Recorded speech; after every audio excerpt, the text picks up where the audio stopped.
What's up, everyone? This is Niyi Adewale, host of the Ekabo Home Financial Freedom Mastermind Group. This group meets virtually every Wednesday at 7 p.m. Eastern, and the members of this group are committed to achieving financial freedom well before the traditional retirement age. So in this podcast, you are going to get VIP access to the conversations we have about different forms of investment and creative ways to get your dollars working harder for you than you originally worked to obtain those dollars.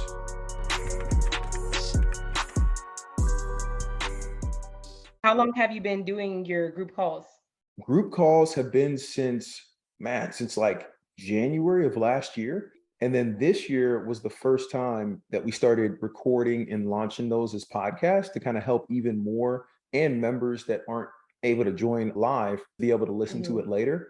And so we do have a lot of individuals that kind of come on and talk through what we're working on, and it helps from that perspective.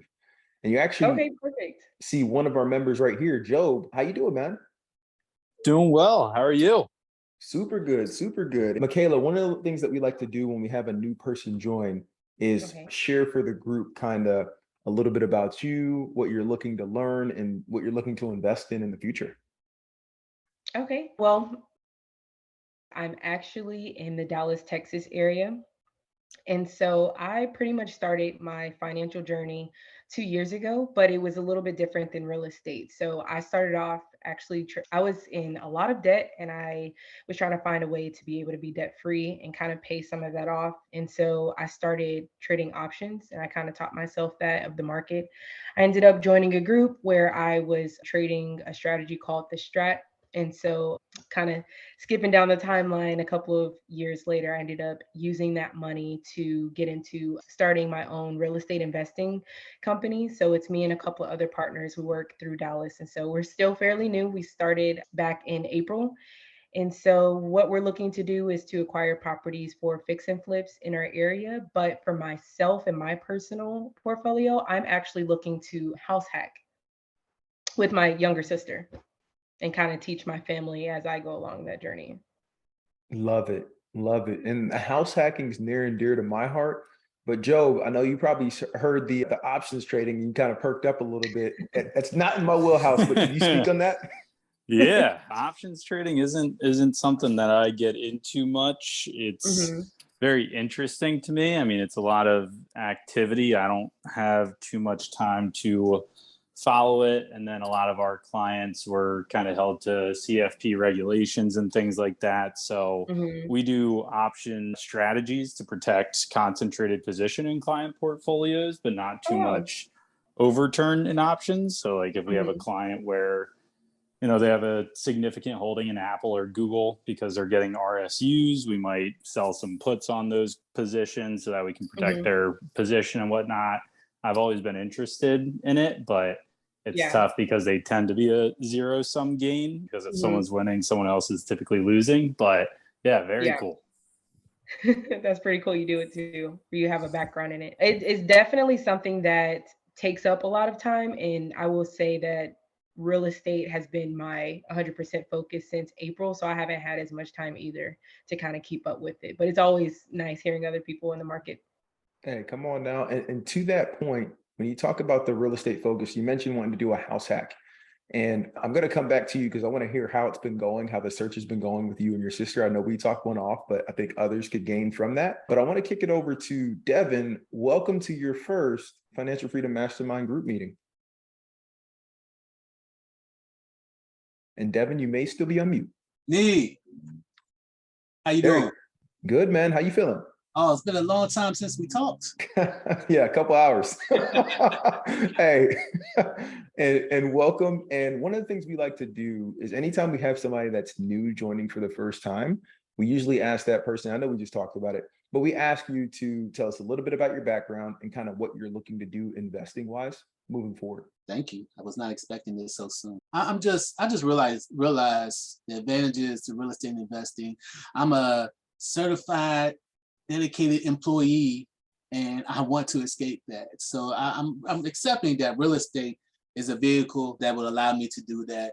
And I've been poking around and reading about it, watching YouTube videos like everyone does. And now I'm at a point where I'm just ready to take some action, get more educated as far as Well, I'm getting past the education phase, and I'm ready to take action. Now it's just what direction do I go in? So that's why I'm here. That's why I reached out to you. And just in our short meeting, I learned a lot. You was very encouraging in our conversation, and I'm here now to hopefully network, get more educated, make more friends, and build up my portfolio at some point. Hey, come on now. All aspirations that I think all of us have. And we appreciate you hopping on. And I actually want to kick it back to Michaela because we were just talking about your house hack search that you've been going on since April. I know that Devin's interested in getting started with that here soon. But Michaela, have you found anything and how has that been going for you in the Dallas area?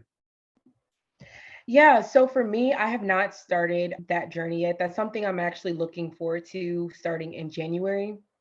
Right now, I'm just kind of working on first just kind of gaining more capital and increasing my credit score because I feel like that would possibly help my chances. So I'm very beginner level. I'm not really sure on what's all needed to get started, but right now I kind of came across that I wanted to get into it because when I was coming across the properties and finding the income and expenses from what the agents are sending me, I started seeing how these properties were bringing in cash flow. And so that's something that I'm kind of just trying to figure out the steps that, on kind of which direction I should take and when is the closest time that I could be able to actually get started on that. Absolutely. Absolutely. You mentioned one of the things that you're working on is building up the capital and the down payment and also the credit score and things of that nature. And those are Yes. important before investing anywhere, right? And I can tell you that from a house hack perspective, if you're looking at like an FHA type of loan, Hmm. then you would want to be at least in the 640s or higher, right? That's kind of the cutoff point for qualifying for that, being able to put down Hmm. 3.5%. And then from a conventional loan standpoint, they look for 680 or higher. But if you are in the 700s, if you're like 710, 720, 730 or Hmm. higher, those are where you're accessing some of the best rate, best terms, et cetera. And so if you can get to that level and then save up some finances, it's time to jump in, right? I can tell you that when I bought my first triplex, this was years ago, so it was a little cheaper, and it was Louisville, Kentucky. But that triplex cost 190, and I scraped together Hmm. every penny to put down 3.5%, which was roughly $5,000 to purchase that house.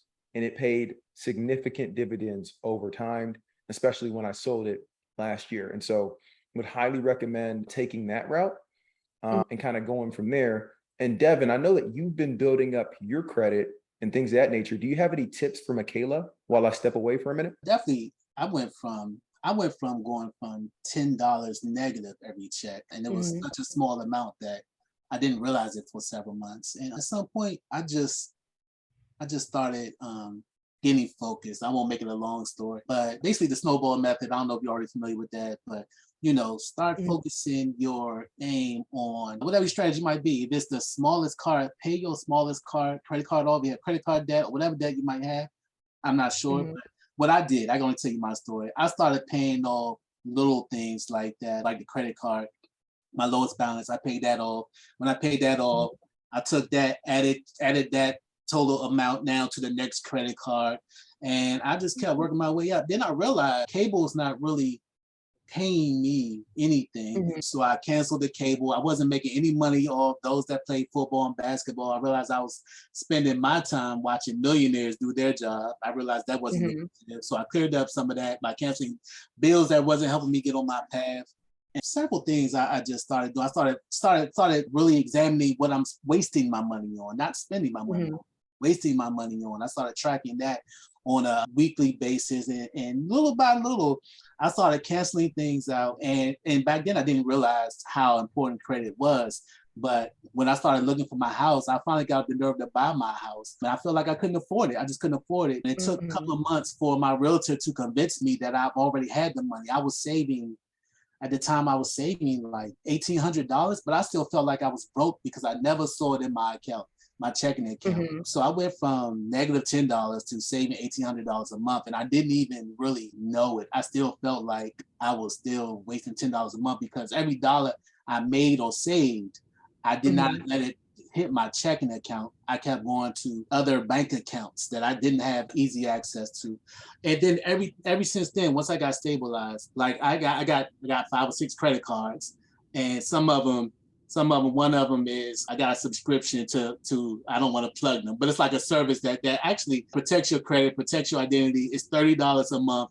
That I got one card strictly dedicated for that. It's a constant pay. I pay it every 2 weeks, and slowly but surely that builds your credit without you even putting in any work or effort. I got about 5 cards, and each card has one bill on it. These are not even my major cards. These are the cards that help keep building my credit with a $10 investment here and there type thing. So little things like that. Listen, I'm not a professional, but this was my journey in building up my credit. And I don't think my credit scores have caught up, but my lowest score right now is 820. Hey, well, if that's your lowest, that's higher than most people. That's higher than most people's highest. We'll put it like that. So right there, you're getting the best financing available. I think the points that you hit on are very valid. I can tell you that, from a brief snapshot of my credit history, one of the things that helped was realizing that the utilization on your credit card matters, right? So back when I was purchasing the first house, when I actually got in my mind, like, hey, in 3 months, I'm going to purchase this house, I had a credit card that had like a max of, let's call it $1,000. I don't remember exactly what the max was, right? And I was using about 500 of that, which is 50% utilization because the credit card limit was so little. And I got advice from someone, I don't exactly remember who, but I actually called the bank and asked them to double my credit limit. I didn't actually pay off the 500, asked them to double my credit limit, which reduced my utilization from 50% to 25%, which is less than 30%, and gave me an immediate boost to my credit. Because what they look for is less than 30% utilization across all your credit lines that are open. And so if you're able to do certain tricks like that, along with paying them off, and kind of what Devin said, he has multiple cards, so he has a large credit kind of limit, his utilization is pretty low. It helps boost your credit because people see you as, hey, you don't keep a limit, and you kind of get that paid off. But switching gears a little bit, Elisha, welcome. We always like to kind of get a little bit about your background, which we talked about, right? And also share a little bit of what you're trying to invest in and what you're trying to learn moving forward. If you wouldn't mind, Elisha, we'd appreciate it. All right, sure. So, yes, I'm from the Atlanta area, really Stockbridge.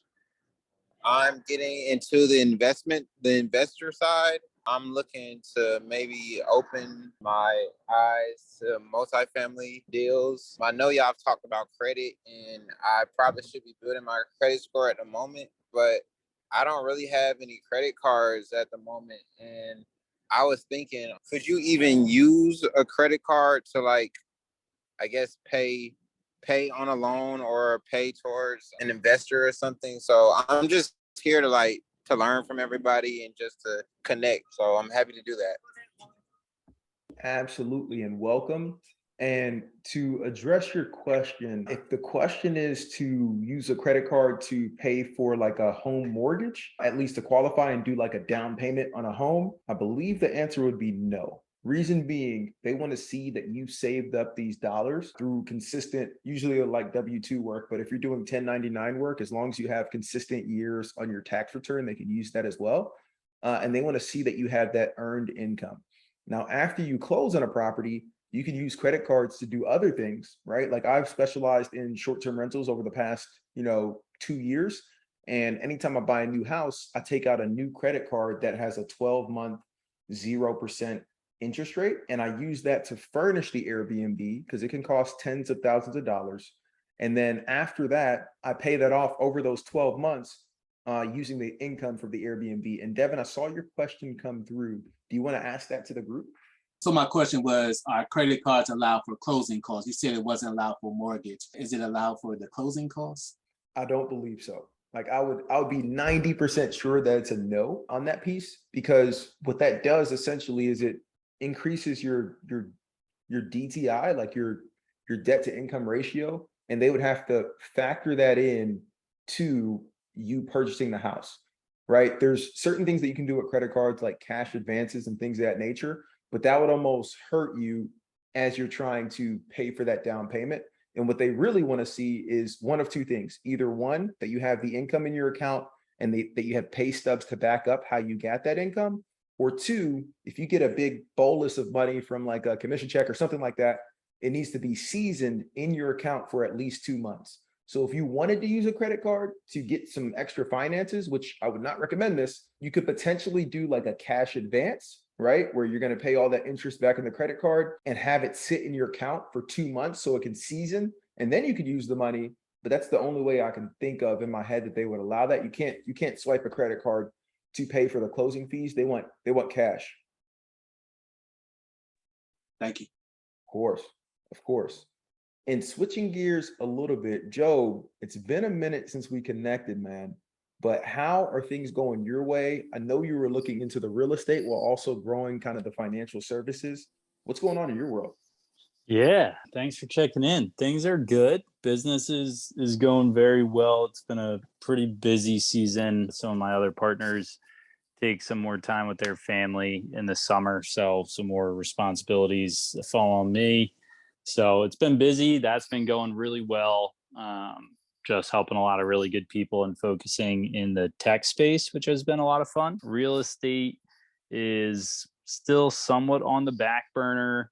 Looking to make a plan over this next quarter to take a real estate course or two and then determine if I want to buy either long-term rental, short-term rental, multi-property. And then it's just paying for this wedding. They're not cheap. So have a good chunk of funds going that way, but still should have a surplus to be able to put something towards real estate, just to trying to get clarity on which direction we want to go, whether it's lake house, beach house, short term, in out of state. So yeah, trying to get a game plan together for that stuff. Hey, come on now. The wedding is important, right? Overall, this stuff, we can't fumble that piece, right? I know that your life may depend on this. Your life may depend on this. But outside of that, that's pretty awesome, man. And we're all excited for you. And you mentioned a course. Is this like an online course or something that's available to kind of educate on the full spectrum? Yeah. So, I mean, I haven't looked into which one. I was just trying to game plan out next quarter and what my goals are. And one of those is being, or at least feeling like I'm a lot more educated in purchasing an investment property. So something I'm putting down on my quarterly goal is to take a real estate course, whether that's online, paid for, free, something where I just have more confidence when I go in and buy that property next year. Absolutely. And yeah, we're excited to see that journey because I know that you shift more into like the markets and things of that nature, but it's good to have exposure to both, right? Yeah. I need to increase my knowledge in the markets. I can tell you right now, we've talked about it. All I do is like the Vanguard, kind of just plug it in there and just leave it. But eventually, set it, forgive it. It's got a long time horizon. It's looking good right now. So yeah, I mean, I think the management of the portfolio really comes into play once it's north of 100 grand. A lot of it is just kind of building up that money and getting it in that right place and putting the savings there. Absolutely. And Job, you've seen this, but I'm going to share this with the rest of the team because I'm really excited about it. But recently listed a new B&B, with a different kind of concept. I'm going to share my screen. Can you see my screen? Yes, sir. Perfect. And so this is an Airbnb/art gallery. And you can see that over time, you could really start to have fun with this stuff. Before this, all we were doing was just standard regular Airbnbs, bread and butter. But after we figured out kind of like, hey, it actually works, and we're getting a lot of income coming in, we're like, let's do something fun. Let's make it like an art gallery. So this is the latest one listed. And it's just to show you that you can have fun in this real estate investing as well. Once you get through kind of the minutia of like, okay, this is how you make sure the numbers work, it allows you to get more creative and do stuff like this. So I don't know if we have any sports fans on the line, but we tried to put together kind of a sports themed Airbnb that is going to allow people to kind of stay underneath artwork created by a friend that learned his skill up in Philly. So super excited about that project and others that we got coming. And I'm excited to see you guys start to put out different units, whether it be long-term, short-term rentals, multifamily, etc., as we continue to have conversations and move forward. I like it because it separates it from the standard Airbnbs. It kind of niches down. You have your own niche with that particular property. So I see where you're going with that. And you have other properties that you're going to kind of decorate with a certain theme. like that? Or, yeah. So the first three, because I have 4 Airbnbs personally owned right now. And the first 3, we're just testing the concept. Hey, can we have an Airbnb where we give guests an awesome experience? Can we make sure the cleaners are there? Do we have the maintenance people on site? It was just testing it out. And hey, am I actually making income from this? Because before that, the past 5 years, all I've been doing was long-term, hey, bread and butter, 12-month lease, the numbers work, and buying like that. And the Airbnb game was a little different. And so the first 3 were to test out that this works. And now moving forward, this 4th one was a concept play. And we're going to keep doing different concepts like this. Because if you look at the Airbnb algorithm, even if you go to like book an Airbnb to stay at, they've completely revamped their site to highlight unique stays. It's no longer pick a location and then we'll show you the ones that are close to that location. It's, hey, pick an experience and then pick a location, right? And if you pick an experience and pick a location, it kind of highlights the ones that are different as opposed to the ones where it's just a bedroom to stay in. And so to answer your question, yes, we're looking to do more of these. This is the first one with the concept that we have, but hoping to do a couple more later early next year in all reality. And I wanted to kick it over to you guys. Are there any questions that are kind of burning in your mind or anything that you're thinking through that you need answered as you move into the next step of your investing? Yes, sir. So I don't know if anyone, I didn't want to just jump in, but this is just fresh on my mind. So I talked to a lender and, I'm not sure exactly what my price range is. I'm still learning everything. I explained that to her. She was very nice, but she said, well, let's shoot for 300K. And she said, for 300K, 20% down, you're gonna need 60K. And she said it as if it was $60, So I said, yeah, I don't have 60K, And basically that's where the conversation kind of quickly ended. Now, she didn't just hop off the phone. I don't even want to give that impression, but it was kind of like, no one will have a conversation with you if you don't have 60K for this area, So what is your opinion on that? I was a little discouraged and upset about that because I can't believe everyone starts real estate with 60K sitting in their back pocket. So I just wanted your opinion on that. No, Devin, thank you for bringing this up because I can tell you, I didn't have 60K. Definitely when we were starting out, I could barely pull together the 5K to get it. And what I would say is 2 things. One, let's even look at lending in general and why there's different kinds of programs out there and why they're not just giving everybody like 5% down and why some are 20% and things of that nature. If you were going to buy an investment property for the bank, they view investment properties as more risky because you currently own your own house, right? Let's say you buy an investment property and you only put, I don't know, 5% down on that investment property. If something were to happen, if the whole market were to completely crash and people weren't paying and another pandemic hit and nobody was paying and things of that nature, you're more likely to let the investment house go to foreclosure and now the bank has to figure it out than you would your personal house that you live in, right? It's just, human nature. You'd let something outside of your world go before, the sanctity of your house that you personally live in. And so for that reason, for investment properties, banks always require that you put significantly more down. The typical amount is roughly 20%. And what this does for the bank is it tells them that if you foreclose before they've recouped their full payment back, then they could sell that house at a 20% discount and still get their money back, right? So if something happened to the market or something happened with your situation, they feel comfortable lending you the 80% if you've had 20% in the skin in the game, because you're going to feel a slight more attachment to that 20% to fight for it. And then if it does get let go, they can sell that house at a 20% loss and still recoup their money. Now, for a personal property, they feel more comfortable giving you a 5% down or a 3.5% down loan with an FHA because you're going to live in the home. And if you do stop making payments, they can foreclose on you and then you got to find somewhere else to live. So they're pretty confident that, hey, you're going to, even if you have to cut out like a cell phone bill or something like that, you're going to pay the mortgage, right? That's going to be important. So that's kind of where the different lending starts. Now, the lender that you talk to was most likely a conventional lender.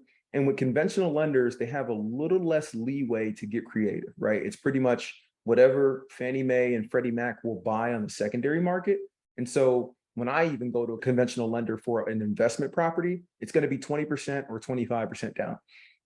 Now, there's other lenders that I utilize that are more investor friendly, and they've been able to get loans that are 15% down for an investment property. And that's what I use to purchase that art house that you just saw. But yeah, it's pretty significant if you're not going to live in the home. Now, if you're willing to move into the home and live in one of the units and rent the others out, that is why house hacking is one of the best ways to get started. It's lower risk because you're going to be on site and you're going to learn and be able to understand exactly which tenants are moving in there and kind of screen them because you're going to be on site. And two, because you're going to live there, you can get up to a 4-unit property, a duplex, a triplex, single family with an in-law suite, or a quadplex with 3.5% down and still be able to rent out those other units. And then 1 year from there, move out and then rent your unit out. So that's kind of the history. I feel like I was on a soliloquy, but did that help? That helped.